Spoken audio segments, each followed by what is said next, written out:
Ciao. Ciao. Hey, ciao. Hi, ciao. Can you hear me? Yes. Yeah. Yes, yes. Hi. Tutto bene. Tutto bene, grazie. Tutto Sì. bene. And you? Come stai? Tutto bene. Tutto bene? Bene, meno male. You speak Italian as well? I don't. Un piccolo italiano in animo. Ah, it was perfect. Yeah. Yeah. I would love to speak more. I need to get back into Italian soon. I need to practice it again. Coming to shoot something here in Italy? That would be nice. Oh, Not right now, but you never know. What are we talking about? Okay. Mr. Wagner, thank you so much for your time, for this interview. It's amazing and it's an honor having you with us. And before starting, I bring you greetings from Clay Inos. Oh, thank you. He say, tell hello to him. So hello from Clay. Hello, Clay. He's great, Clay.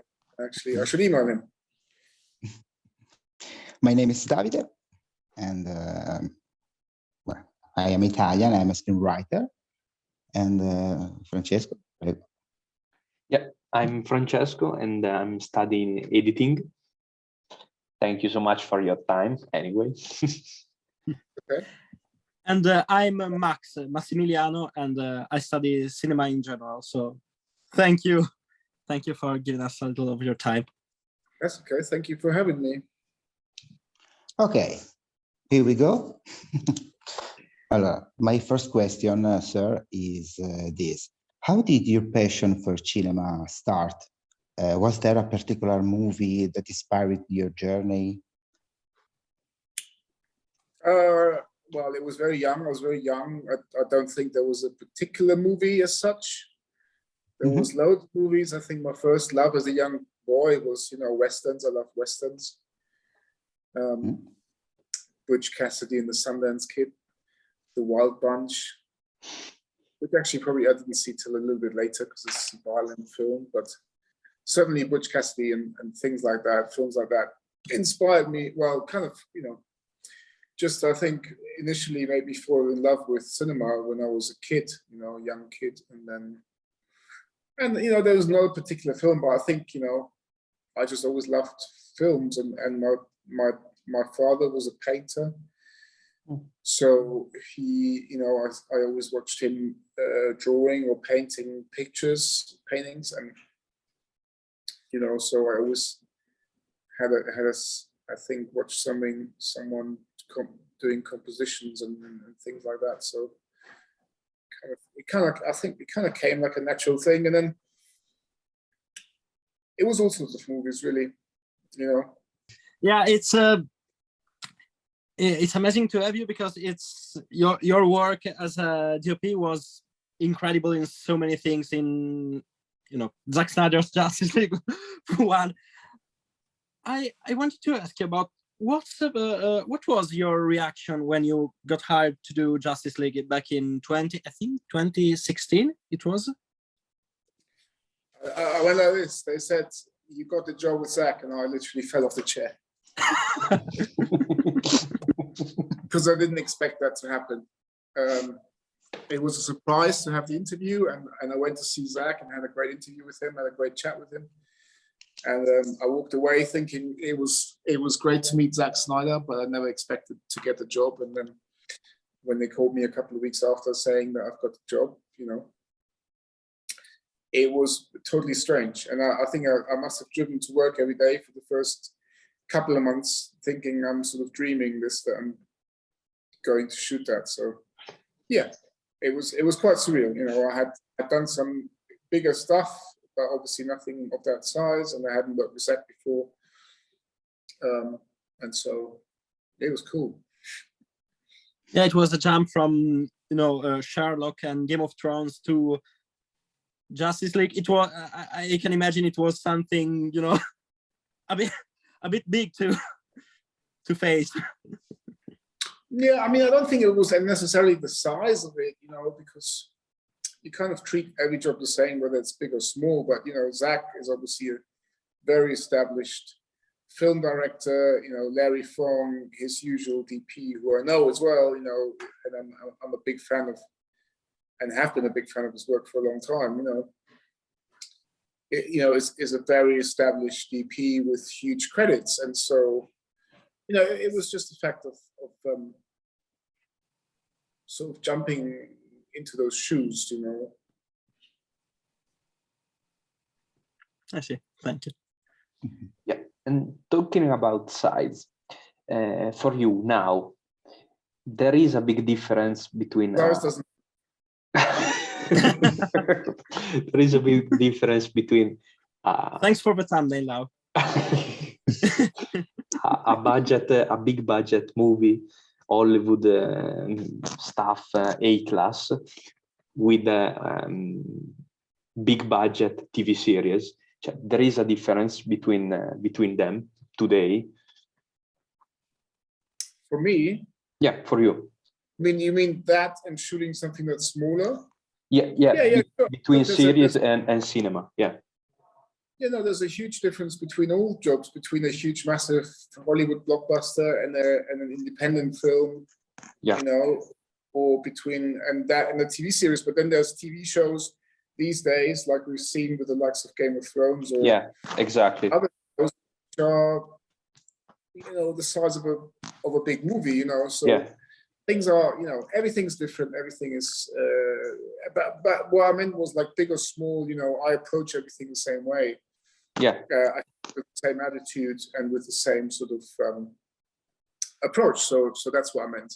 But of course, there's huge differences. And you know, to be perfectly honest, I love both. Mr. Wagner, what was your reaction to the release of the Snyder Cut? You can call me Fabian. Fabian? Okay. Thank you. Thank you. What was your reaction to the release of the Snyder Cut? The real Zack Snyder version, vision. Well, I mean, you know, I mean, it's been the whole thing has been a very strange experience, you know, on a personal level and on a professional level. Firstly, on a personal level, you know, obviously having shot with Zach in 2016 and you know, I had a really great time working with Zach. It was a really amazing experience for me to work with him. He's a super nice guy, and he's obviously super talented. And obviously I knew the film that we had shot, but I also knew the reason why Zach had to leave the film, which was a huge tragedy with his daughter Autumn passing away. And so really, you know, I think that has always been on the forefront of my thoughts, you know, aside from the movie eventually, thankfully, being released that we had shot, and the movie that Zach had always wanted to make. But I think for me personally, on the forefront was that. And, you know, I had met Autumn. She came to set. She was there lots of times. She was a wonderful girl. And, you know, having spent 10 months, you know, 12 months, or nearly a year with the Snyders, you know, you become close, and you know, it was a huge tragic thing, and so that's always been the sort of main factor for me that you know has always come up. Obviously, on the professional side, you know, like I said, I was working with Zach, and I knew the movie that we had shot. I knew the movie that Zach wanted to make. So when I saw the first Justice League that came out, that was finished by a different director and finished by a different DP and finished with a different idea. Overall, I was obviously disappointed because I knew what the movie would have been like. And so, you know, and then having had this gigantic fight and this amazing movement that was started by the fans, and thankfully was backed by, you know, some of the crew and the actors and obviously this huge Snyder community and fans. You the achievement and the fact that this film actually did get finished and did get made and did get shown to everybody the way it was meant to be, it was huge, because I was obviously, from a professional point of view, I was disappointed with the 2017 version, because that's not the movie I had made. That's not the movie I wanted to make, and that's not the movie I made with Zach. So seeing the Snyder Cut, which is much more the thing that we had done and intended to do, was great, obviously. But like I said, I was mainly, I was very happy for Zach, because we spoke in between, we spoke over the years about the film and the film that wasn't Justice League. And, I obviously understood his disappointment, and I felt for him. And so I was happy that he got to show the movie that he wanted to make, and also that, especially after all of the heartache and the terrible times he had. So. Okay, thank you. Thank you, Fabian. Yeah, and I think the fan movement behind the release of the Snyder Cut movement was amazing. Yeah, for the movie, because it helped release the movie, but also because of the charitable support of AFSP. All the work that was done was incredible. But speaking of fans, Zack Snyder's Justice League is now one of the running movies for the Oscar fan cheer moment of last year. Did you expect that when you were making Justice League in 2016, that something like this would happen, that a movie would go to the Oscars? Because it will probably go to the Oscars now. I don't know whether it will. I don't ever think of that. That is not important to me as such. That's nothing I've ever thought about. That's nothing, hopefully I will never think about. That's not the reason why I enjoyed making Justice League. I'm glad that the film got done. I'm glad that we all got to see the film. I think I'm grateful, because I think there's a bigger thing behind this whole movement, which in my opinion is that whether a big company or a big studio or whoever makes those decisions, to me this is the point, is whether these big companies, whether they like a director or whether they like the ideas of a certain director, I think or not. What this has shown is that the integrity, like Zach is a polarizing director, right? Like Zach, you either hate Zach or you love Zach. Yes. People love 300 or they hate 300, and it's the same with all his other movies. So he's a very polarizing director. I think he's very good at what he does. But I think what this whole thing has shown us is that if you let one director do their vision, his or her vision, eventually that will be better. It will be a better movie than if you take it away from them and try and change it into something else that it's never been. And so hopefully there's behind this Snyder Cut, there's a much bigger movement that will hopefully prevent things like this happening in the future, because I think that's a very thing, So to me, those are the important things. The Oscars is It's for an artistic integrity, let's say. It's something that if an artist wants to make something, you have to believe in him or her or them. Yeah, that's true. And talking about inspiration, last week I went on a masterclass with Mr. Vittorio Storaro, and Vittorio Storaro, Mr. Storaro, and say that every time that went to shot a movie, he is inspiring by a piece of art, even a comics. For example, say that for Apocalypse Now, took inspiration from a French comic, for example. And the question is where you took your inspiration. I mean, look, I mean, Vittorio is a genius. He's an amazing cinematographer, and he's obviously shot some of the most amazing films in the history of filmmaking. So, I mean, you know, inspiration. I don't know.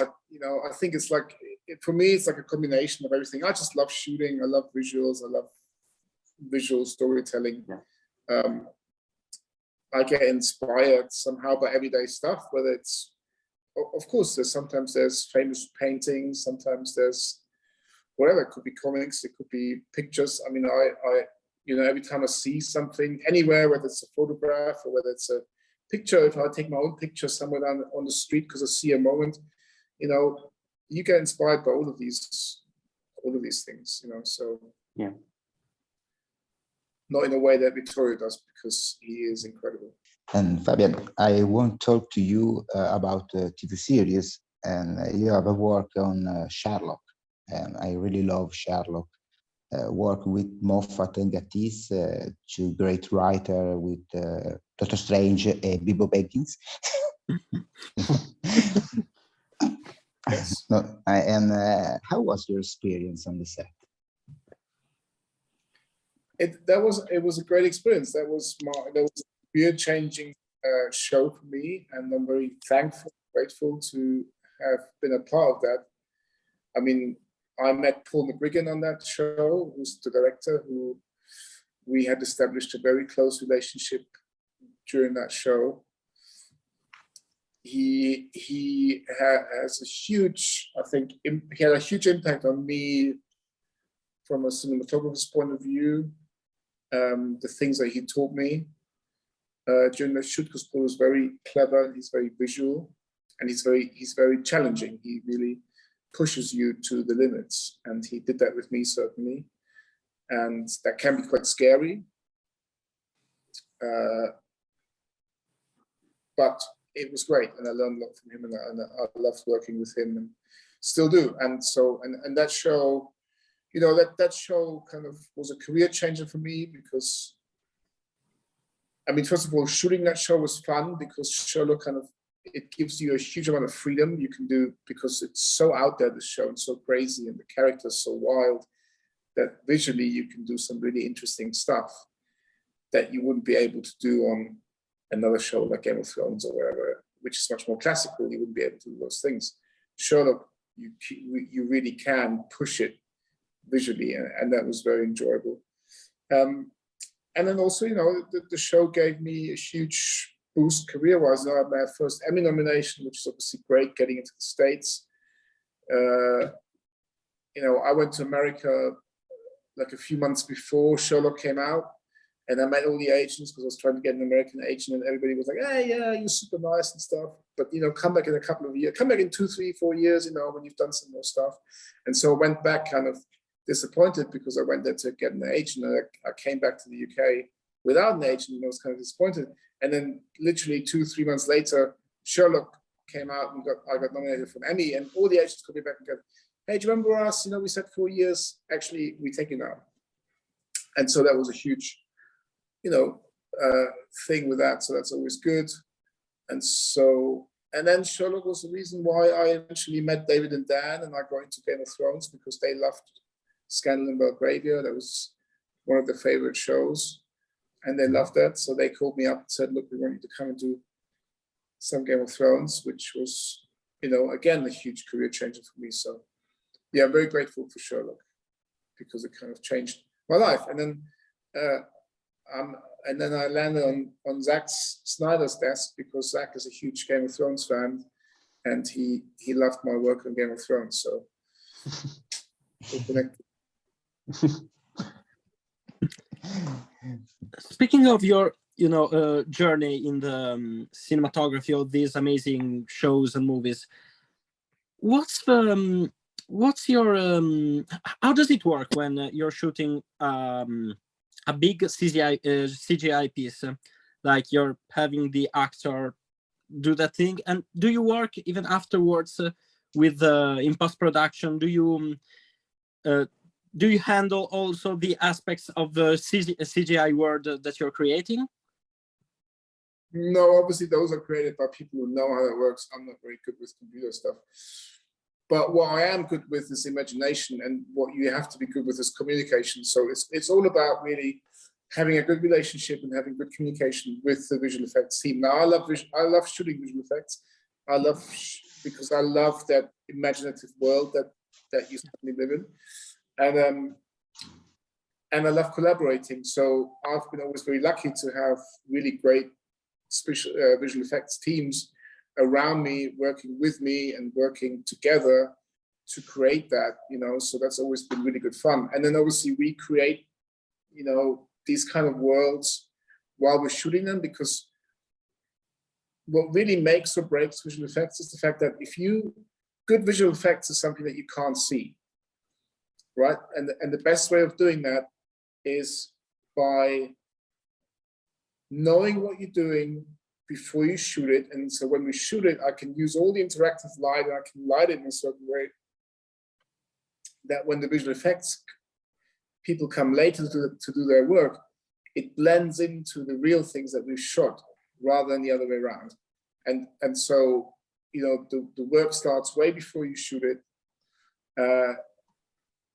And then it's all happening while you're shooting it. And then obviously I do stay in touch with them throughout the post-production process, because I like to be a part of that. And, you know, we've been working together for months, probably working on a certain thing. So I want to just, you know, I want to sort of be there just to know what's happening, you know, if there's anything I can help with, just from a, you know, how did you like this and what was the intention there, you know, if anything got missed, you know.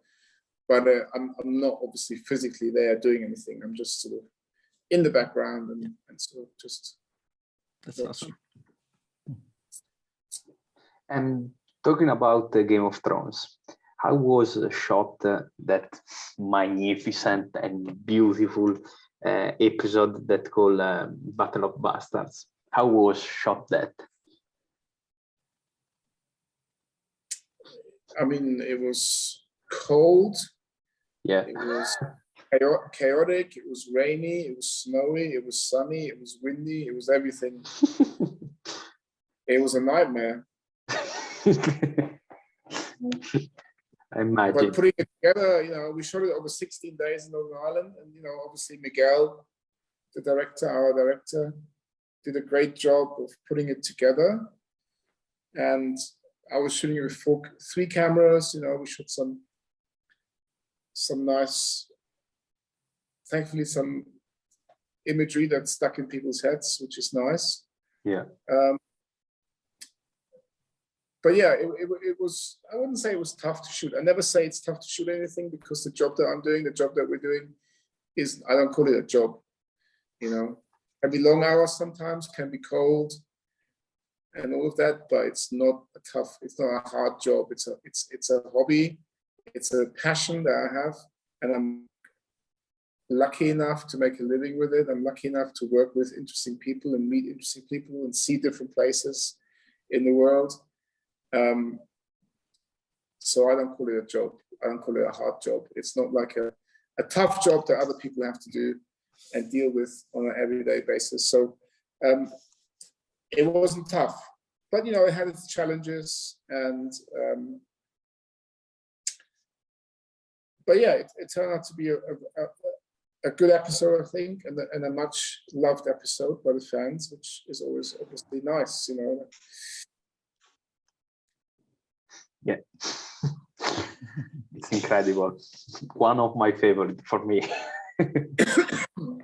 Yeah, really, really amazing. Fabian, is there a director you would like to collaborate with in the future?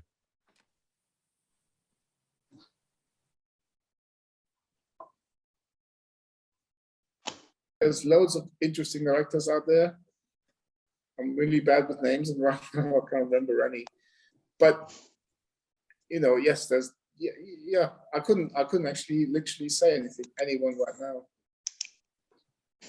You're putting me on the spot. I can't think of a name. Well, speaking of, you know, sorry.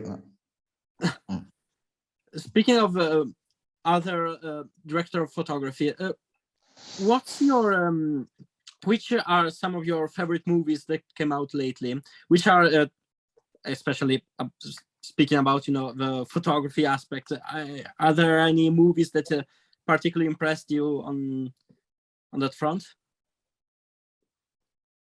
Yeah, look, I think every movie that's been made is, it's hard to make a movie, and so I always think that everyone who manages to make a movie and to finish it deserves credit for that. Whether I like it or whether I don't like it doesn't matter. I think it's can be a huge undertaking. Obviously, there's films like, you know, obviously Greg Fraser did an amazing job on Dune. You know, I mean, just visually, I thought that was stunning. Linus did a great job on Bond. I mean, you know, I thought actually Titane was probably my favorite movie this year, French movie, which I just thought was incredible. Yeah. Visually. God, you know, there's so many. I love movies. You know, I love watching movies. I love watching films and TV, and there's so much amazing work out there. It's really hard to, really impossible, really, to put something down. Probably my favorite. I mean, Ari Wenger did an incredible job with Tower of the Dog. I thought, just because it was such a natural looking film, and compositionally it was so simple but so strong. Every composition was just so thought through, and so I think she did an amazing job with that. And I have a question. I don't know if you already watched it, but yeah, you are, I think, the last person that shot a movie with a certain character, Batman. And yeah, this week came out a new movie about the character.